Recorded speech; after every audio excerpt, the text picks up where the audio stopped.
All right, welcome to another episode. This is a special episode of the Final Percent podcast with an incredible friend of mine. It's actually kind of a follow-up, not kind of, it is a follow-up podcast.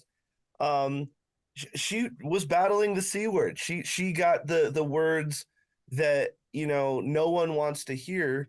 You have cancer, and she went to battle with the C word, if you will, and she really developed a miracle mindset. And I think that a lot of people are constantly waiting for these external things, and as we went through this whole thing, we often talked about, when people pray or they, ask God for guidance, he often sends the ingredients to bake the cake. He doesn't send you a cake. It's up to you to bake your miracle, if you will. And that's exactly what Ali did. And so she's going to update us on where she's at, what she went through, all of the things that it took to, go through actually getting a miracle to happen, birthing a miracle, if you will. So without further ado, Ali, why don't you just, the floor is yours. Take us through what's happened, what, your mindset, what you did, and where you're at. Perfect. Well, thank you so much for having me. And I'm super excited to be able to share with the community as to what's happened, because 2023 was an incredible year for personal growth. And it's one that most people would look back on and say, oh man, that was a crap year for you. I look back on it and I'm like, hell yeah, that was an incredible year for me to grow and change and become.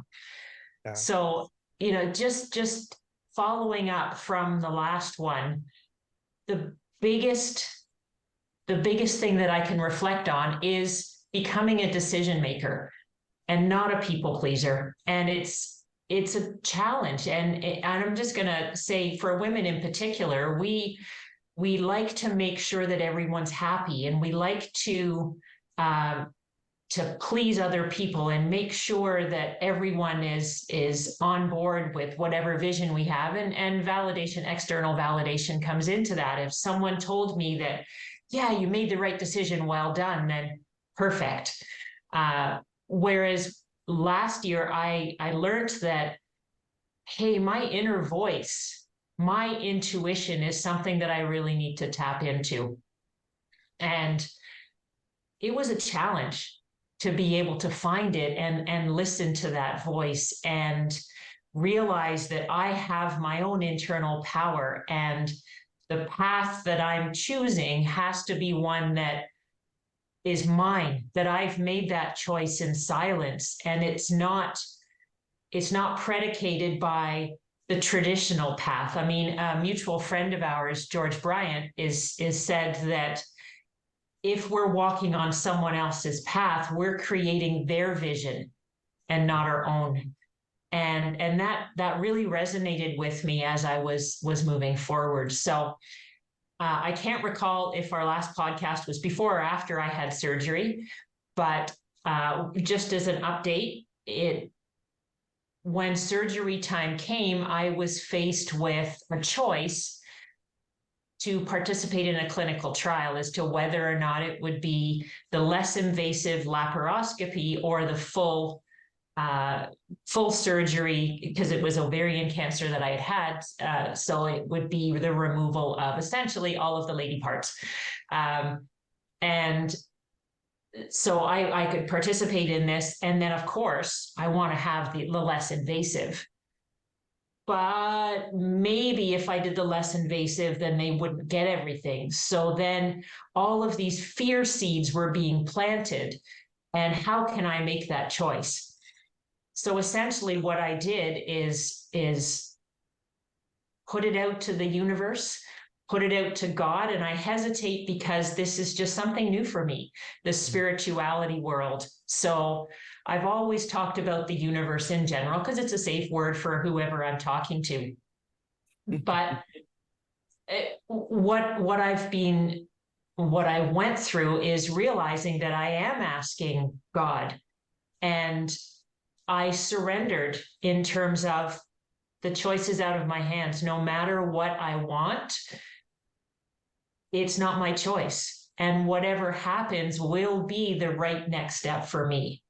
Hmm. So, what did end up ultimately having is that I had the full surgery, and that surrendering honestly made it was just it really lightened my choice because I wasn't in control. Whatever happened happened, Hmm. and I did have the full surgery. I did research on it, and then the affirmations that I was asking myself or saying to myself before the surgery is that I have all of these people surrounding me, my guardian angels, my spirit animals, my people like you, people like the community who have been praying for me. And I just found out this morning that my aunt in England was praying for me. And it's having those people and to not need a blood transfusion, that the blood will be moved away from the area, and just little things like that. And rather than making this a 3-hour podcast, in summary, it was the surgeons came to me after and said, you did not need a blood transfusion. It was incredible. You lost such a minimal amount of blood. We don't know what happened, but and it was just like, wow, this is really cool. So that was just one example. Hmm. Well, Uh, and I mean, you kind of pulled out all the stops. So you did, uh, what the traditional oncologists were telling you. You also went to a naturopath, and you got vitamin C treatment. You did fasting, and I mean, what was the longest you fasted for? Because these weren't. This wasn't like a 16-hour fast. Like, what was the longest you fasted for? each chemo cycle was 72 hours. Mhm.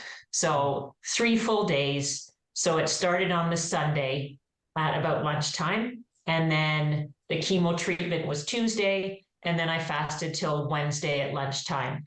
And it's incredible because when you hit that 72-hour mark, this is when all the research comes in, your body creates some stem cells. And those new stem cells go out there and they find different parts of your body that are injured or mutated cells. And it throws it into your lymph system and clears it out.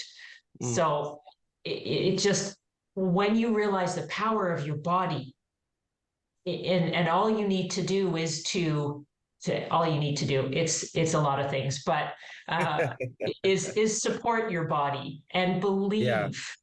And I say the word believe, but as you've mentioned before, that there's a difference between believing and knowing. Well, I think that actually, um, that leads us to another thing, and it's not something that I'm super proud of, but in the interest of transparency and letting people know like how scary this is behind the scenes, because I mean, for anyone who doesn't know, Ali is so much more than a client. Like, she's turned into one of my absolute best friends. Like, I love this woman, I love her husband. And there were moments. There's two particular moments that I remember. I'm gonna say the nicer one first. But I remember laying on this couch and like almost being in tears, thinking and praying about what Ali was going through. And Ali and I have always had this kind of weird connection where, we'll be listening to the same song and then we'll share it to each other at the exact same time, to where the text messages hit, to where there's no way we just respond. It's very like serendipity just does not do it justice. Um, and I remember that moment. Um, but there was one moment where I was more scared than I realized, and I still believed, but I didn't know. And I talk a lot about with people is like, you believe in Santa, your parents. There's a big difference there. So the act of knowing is so much more powerful than the act of believing. And I still believed, but I didn't know. And I remember talking to Ali, and this is the second thing that again I'm not super proud of, but I had said something along the lines of, you know, you're going through this and you're going through cancer. What I was really doing was I was projecting because I was scared, and I'm like, hey, there's this C word happening. Like, basically, why are you not more scared? And she corrected me super quick, and she just says, look, I like, yes, I got diagnosed with that, but I'm beating it and I'm cancer free. I know that. So stop saying that. And she corrected me immediately because she was in a state of knowing, I was still in the state of believing. And it was a sobering experience for me because oftentimes I'm like the engine that like keeps people going, but I didn't realize how scared I was. And I think that these illnesses that happen in society, we don't realize how far reaching. And Ali and I were talking yesterday, and she said it was kind of overwhelming as she was letting people know. She didn't realize how many people were praying for her, how many people were showing up. And I think that this helps people, especially with using this illustration, because she was a math teacher. So unfortunately, what we do in today's society, we think that life is linear, and life is, it's if I just show up. Like, how many times have you been told, if I just show up and I do the work and I'm going to get, social security or a pension or tenure, whatever it is that you're going for, and then just life is good. And it almost never works out that way because, I read this book called man, all of them run together. I can't remember which one it is, but it talks about how we are living in what's called an accelerated environment.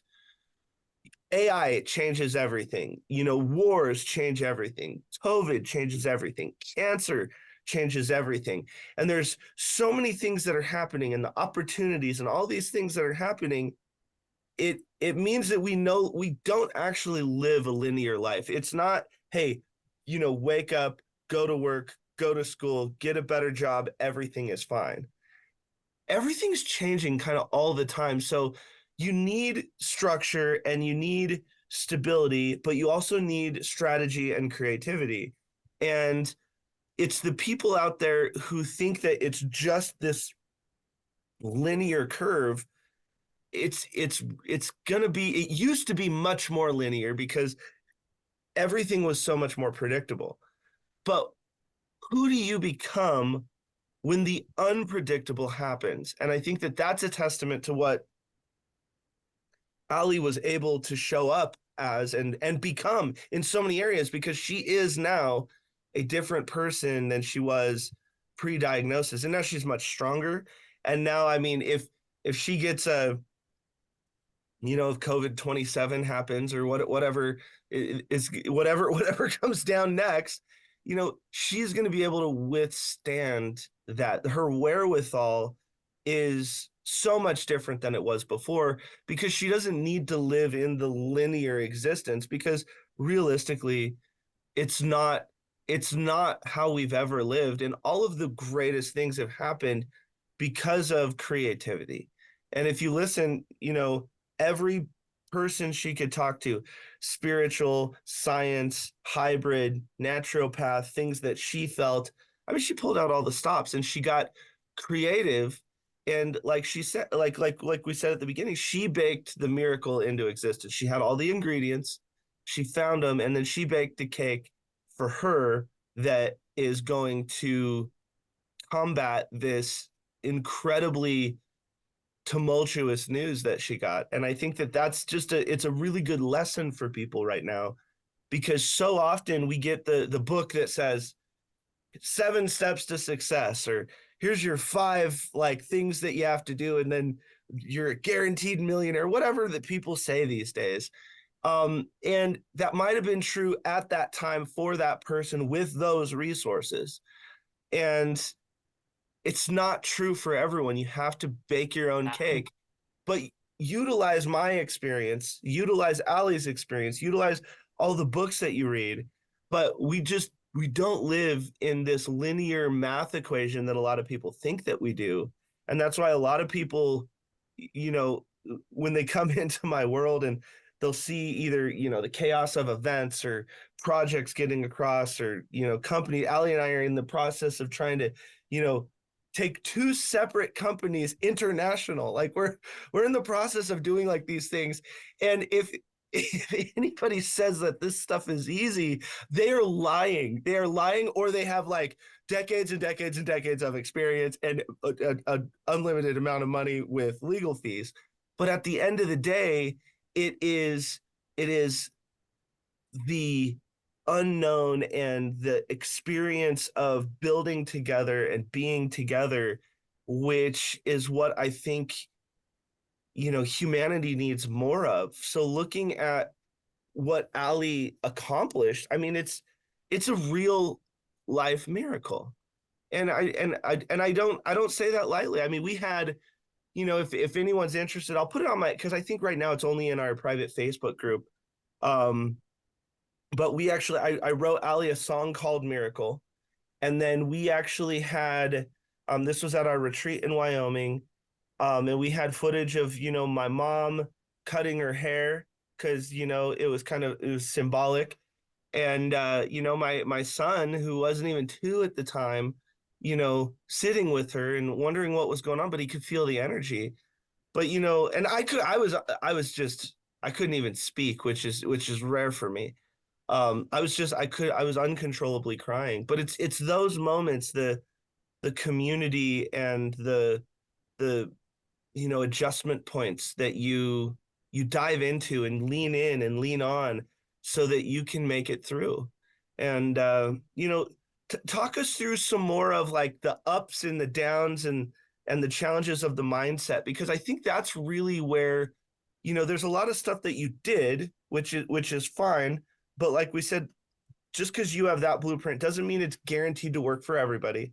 I think the miracle here really is the mindset. And I mean, for you to say, "Hey, I'm diagnosed with ovarian cancer, and 2023 was one of the greatest years of my life," like it's pretty obvious you have a miracle mindset. So help us understand, you know, what how do you keep that going? What is this miracle mindset that is exuding away from you that infects people in a good way? Like if you have the choice to get Ali's miracle mindset or COVID, trust me, go talk to Ali. It's much better.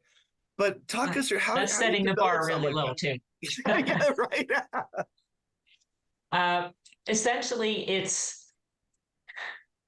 so many things, but really and truly, it is coming down to community. It is coming down to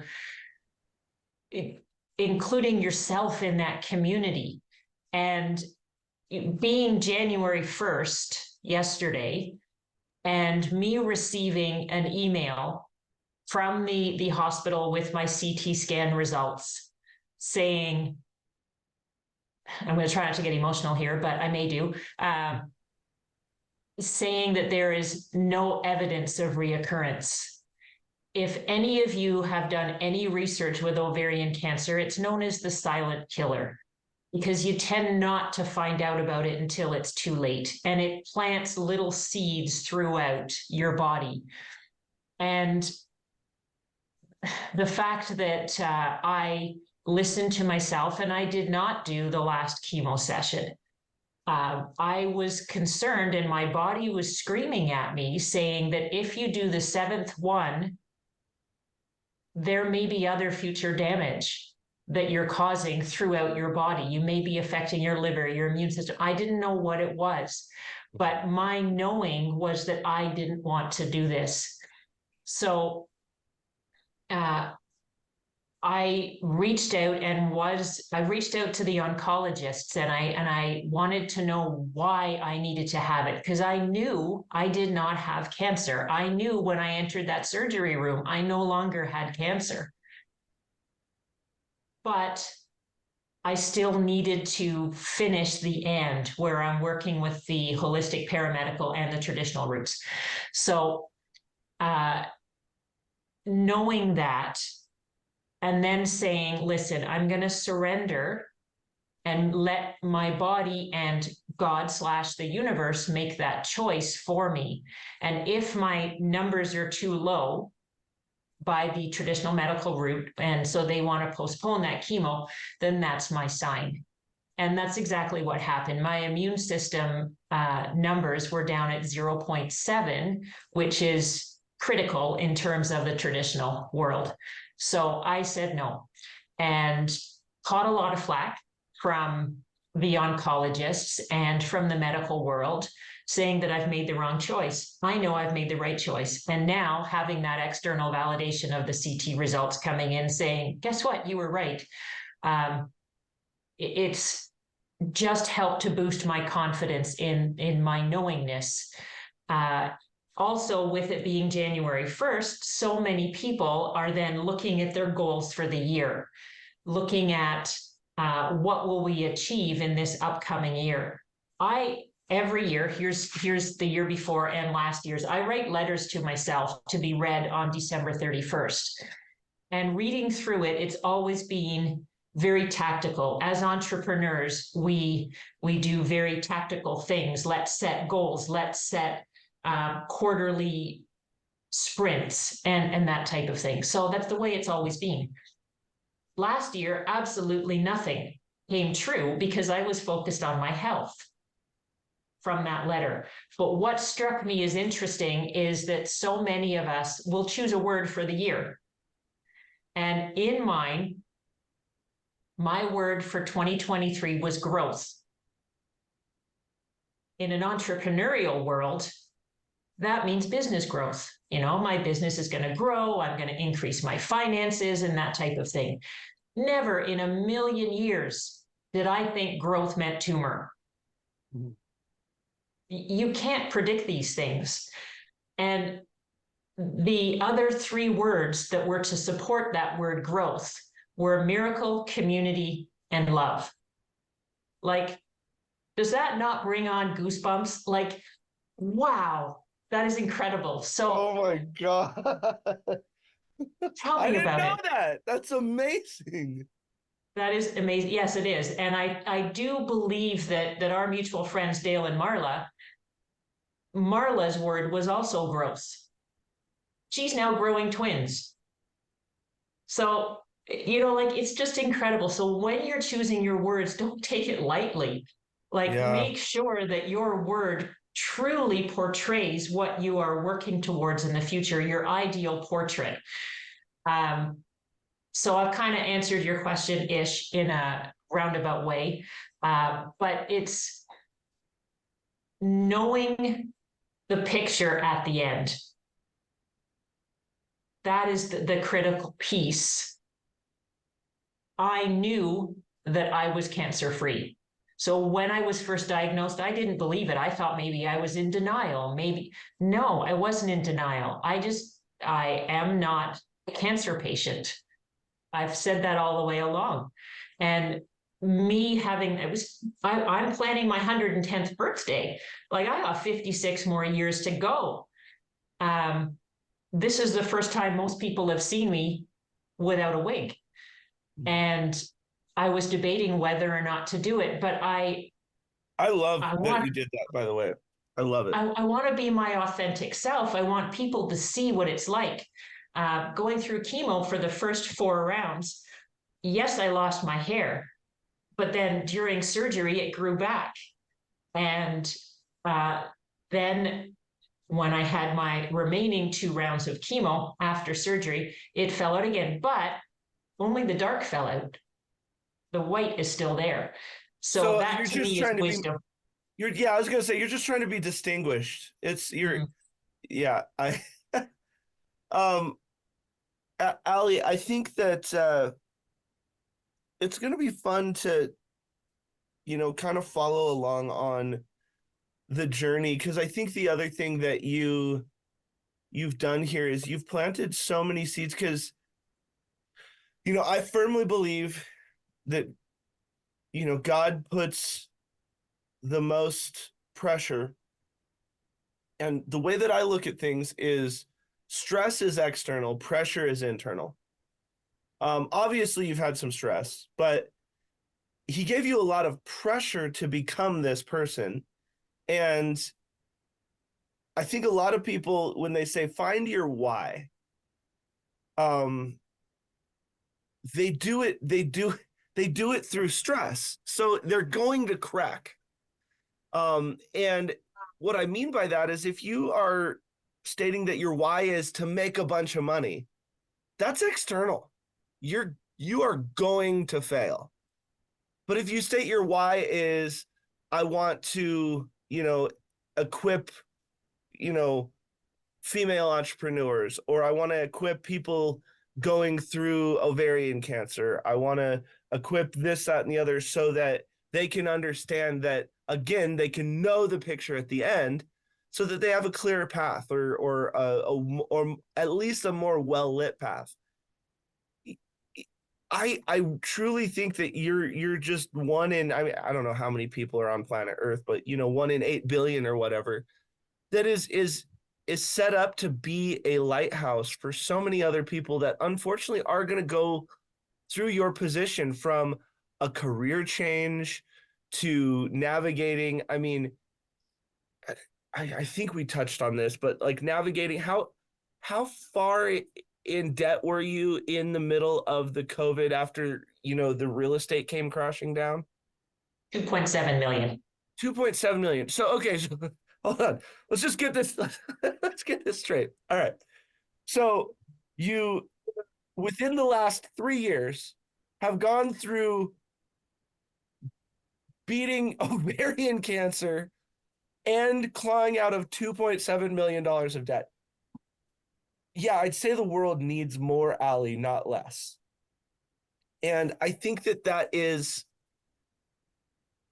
pressure that you've gone through to create this diamond that, really is going to shine in 2024. And I'm excited to see where that takes you. Did you make a word for this year? No, No. no, Okay. other than, You're like, I'm scared of the words. I'm not putting I one out. know, I know. Like I first thought, well, maybe surrender, but then I'm like, well, no, because what am I surrendering? Like I don't want to have crazy challenges where I have to surrender. Yeah. So no, I don't know. I don't know at this point, other than happiness. That's a good word. Man, But it's I wish when we first started working together, I wish you this version of you could go talk to that version of you. You like legit have gone from a caterpillar to a butterfly. Like it's astonishing. It's really amazing. Like you are so inspiring to me. I love talking with you. My word well, my word is depth. you've been a really big part of this journey in my becoming. Your community, your family. It's just absolutely that, the universe puts people, God puts people in your life Yeah. uh, who need to be there at that point in time. And when we first met in Arizona, we never knew. No, no. I still remember that, like going and sitting into that like little library thing when we had our first chat. And it's just so interesting how much we don't know. Because if you would have said, hey, because I realized that three people really in particular, well, three couples in particular, that ended up coming into my life because I went to Phoenix. You know, yourself and Terry, even though Terry wasn't there, um, Dale and Marla, and Craig and Meredith. It I was trying to figure out why in the world did I say yes to going to that. Conrad had just been born. He was a month old, and so I didn't want to fly with him. And so Kayla and I got in a car and drove there. And something just told me that I needed to go. And it's just so interesting how things evolve and, where we're at now. And I mean, now there's no doubt in my mind that we're going to be in each other's lives forever. My word is depth. What I found, especially when you're an entrepreneur, and I invite as many people to do this as possible. Um, when you're an entrepreneur, you tend to think you always need to be in expansion mode. that you need to be in, you know, grow mode, growth. Like it's everything's like one of those things. And I realized that there's a lot of relationships that I just love, like, you know, obviously my relationship with Kayla being one of them, and yourself and Eileen and Conrad, my relationship even with Jesus, they were starting to take a back seat because the weird thing that I started to notice is when you have those people that you just know have your back, you don't necessarily run maintenance on them because you know that they're always going to be there. It's kind of like your mom and dad. Like, they've got your back. So you're just like, why would I call them? Like, I can call them whenever. But then I started paying attention to who got my time. And it was all the squeaky wheels. It was all the drama, and it was all the people trying to, blow things up in either their life or my life or a combination.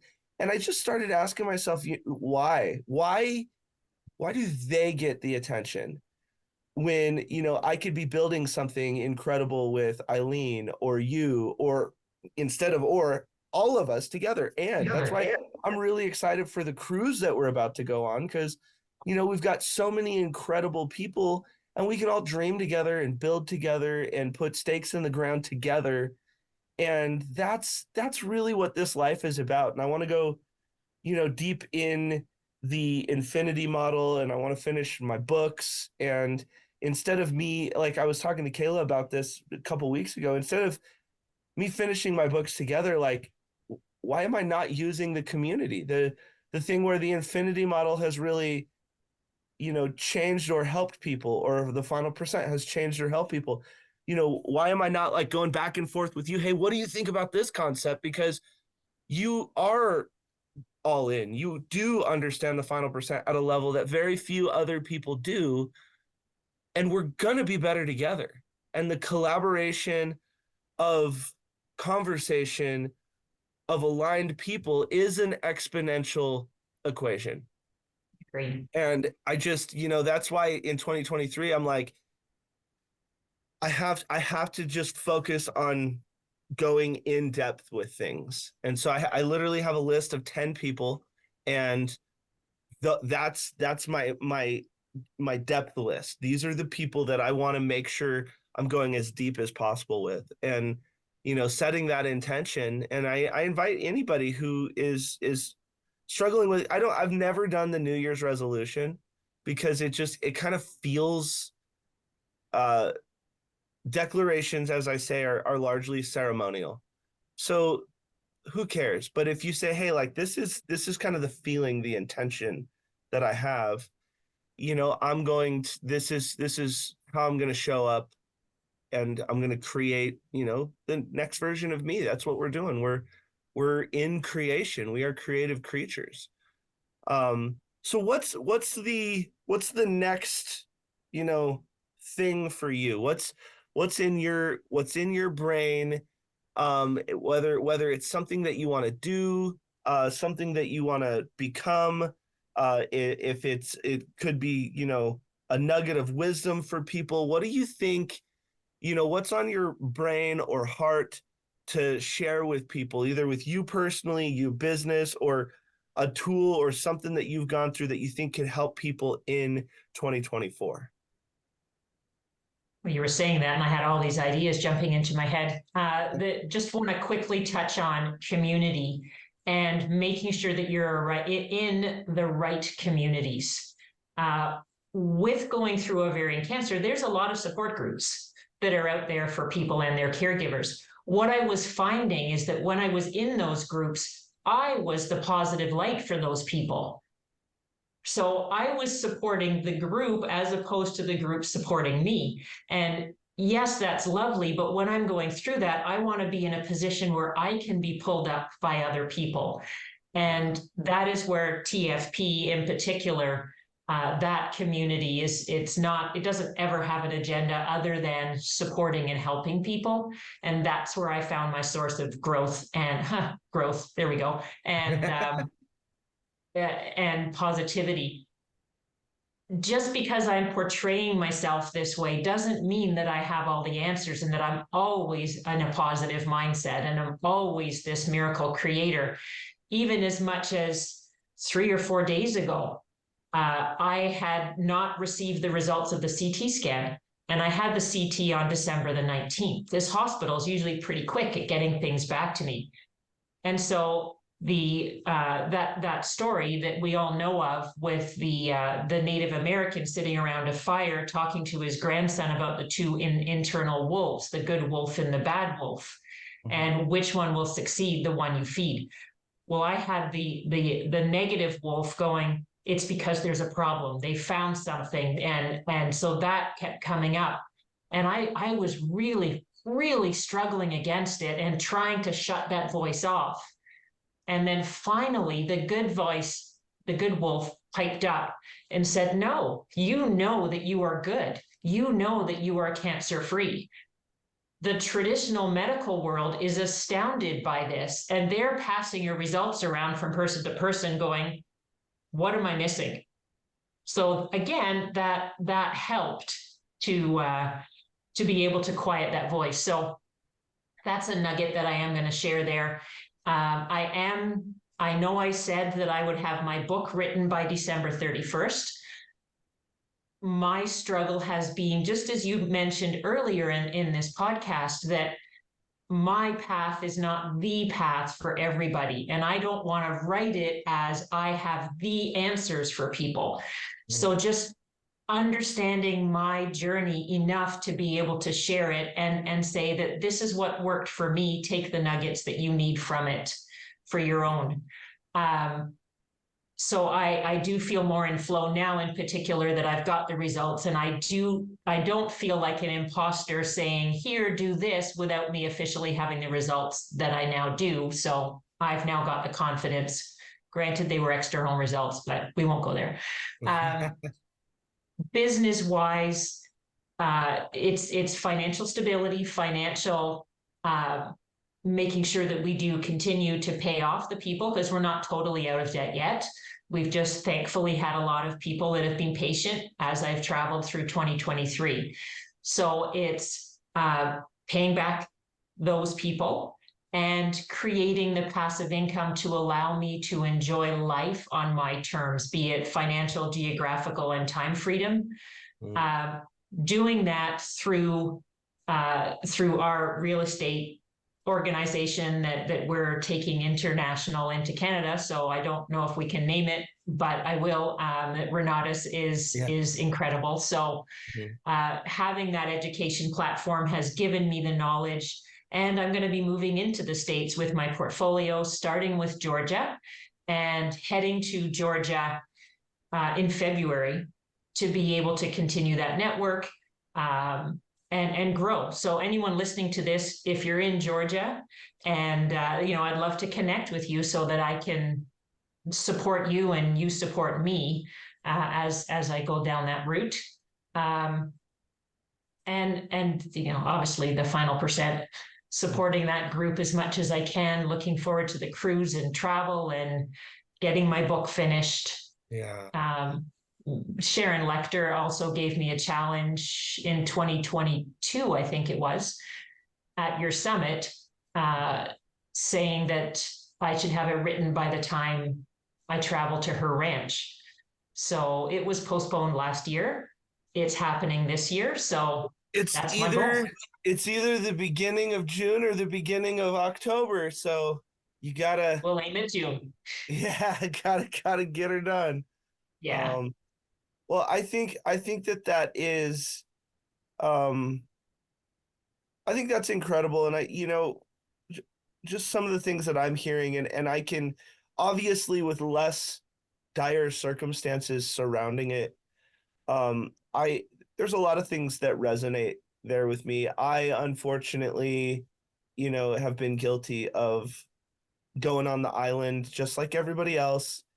And it really is, when you have a community and you dive in with the community, you get the support, you get understanding, there's so much that comes along with it. And so I completely agree with you is pay attention to the community that's around you. Pay attention to the information you're getting. You know, when I was going through my health transformation, I said, you know, you're not just a product of what goes in your mouth, you're a product of what goes into your eyes and your ears as well. So make sure you're mindful of what's happening there. Make sure you're mindful of where of who you're becoming. And you can look around and you'll be able to identify who you're becoming based on who you're hanging out with. And you know, it's amazing to hear when Terry sent me the little picture of the thing, and then you were able to, you know, call me yesterday with the news. You know, instead of these super controversial topics that get people to, you know, do the clickbait and all of that stuff, you know, I immediately was like, man, let's interview you on the podcast. The world needs more positivity. The world needs more wins. The world needs more miracles. And I think when everyone starts realizing that they're a walking, talking, living, breathing miracle, all they need to do is find the ingredients and put them together. Um, Miracles are possible every single day, in so many ways. And you have to have the glasses that identify miracles instead of negativity. And I think that's what we unfortunately are programmed to. You know, there's a famous thing where Einstein, you know, does, you know, 9 times 9, 9 times whatever, and he goes down and does 10 different problems, and he gets one of them wrong, and all of the kids start saying, well, I mean, you're supposed to be one of the greatest physicists in the world, and you can't even get that right. And he said, no, I'm teaching you a lesson that the only time you wanted to raise your hand and talk to me was about the negative. And with our reticular activating system, we tend to try to find the negative because we're programmed to not get hunted. So we use our fight or flight, and we see the negative, we focus on the negative, we run away or we attack the negative. And it goes back, and then you take it right to the wolf thing. You know, once we identify the negative, we start feeding it, and then it becomes a self-fulfilling prophecy. And we do this in marriages, in friendships, in business partnerships, and certainly inside of ourselves. And the best way to combat that is to get around people who can help identify the miracle in you so that you're focusing on the positive. And, you know I've done that with you, and I know you've done that with me. And that's why we make a great team. And that's why, you know, we've got this group called the Final Percent, which, by the way, is not my group. It is our group. Ali is just as much part. I don't like the whole guru vibe. So this is everyone's group. It's turning into, you know, I might have started it, but the only thing that, you know, I told Kayla, I said, she said, well, what's the point of the Final Percent? I said, you know, I might have started it, but the point of the Final Percent is for me to not finish it. That means that when I die, it keeps going. And I want it to be a generational thing that, you know, helps people for thousands of years. You know, I think that we're doing some incredible work, and that means it can't be just mine, because it's way bigger than me, and it has way more stories than just me. And this is just, you know, one story inside of our little corner of the universe that I think can shed light for people and light their path a little better and give them hope and meaning and a place to point to. And at the end of the day, you know, just to reiterate, we're all walking, talking, breathing miracles. We just have to know that, not just believe it. We got to know that. And if Ali's story can help you know that you're a miracle, then we did our job. And, you know, this is like Ali and I didn't get on here you know, talk about like just TFP or like try to get praise. We want to shed light on positivity and possibility and shed light on miracles instead of negativity. And you know, that's what this is all about. So From my heart to yours, Ali, thank you so much. I love you more, by the way, anytime you You got me. Thank you. I accept. just so you guys know, if you haven't heard us say that, we have a thing inside of TFP that has kind of it's become a big. It's almost like hi and hello and goodbye. Um, for whatever reason, we say I love you more, but then you can't say I love you more back within 9 minutes. There's all these weird, funny rules. Like if you say it at the same time, people play rock paper scissors. But what that means is I love you more than any circumstance. I love you more than anything that could ever come between us because that's external. I love you more because we have something special between us. We recognize it and we will never give up on it. And so, for all those people out there, if you have someone that you love more, start telling them that. Start helping them understand that love transcends the environment and the circumstantial. So, it's this fun game inside of TFP. If you join us at our Facebook group, the Final Percent Network, you will see a lot of I love you more. So just be prepared. It's a little bit of a love fest. And she's right. There's no agenda. We're not throwing, buy this, buy this, buy this, buy this. We really just want to see the world a little better than it was yesterday. So thank you so much, Ali. And I'm sure this is the second of many podcasts, because we're going to want another update, especially maybe we do a podcast on the cruise. That would be fun. That would be fun. And then the one after that in Africa. One of the things that Ali and I have talked about many times is we want to go on safari together. So that if, there's no way it doesn't happen. So if you are interested in going on safari with TFP, let us know. We're going to start putting it together. So thank you so much, Ali. I love you bunches. Perfect.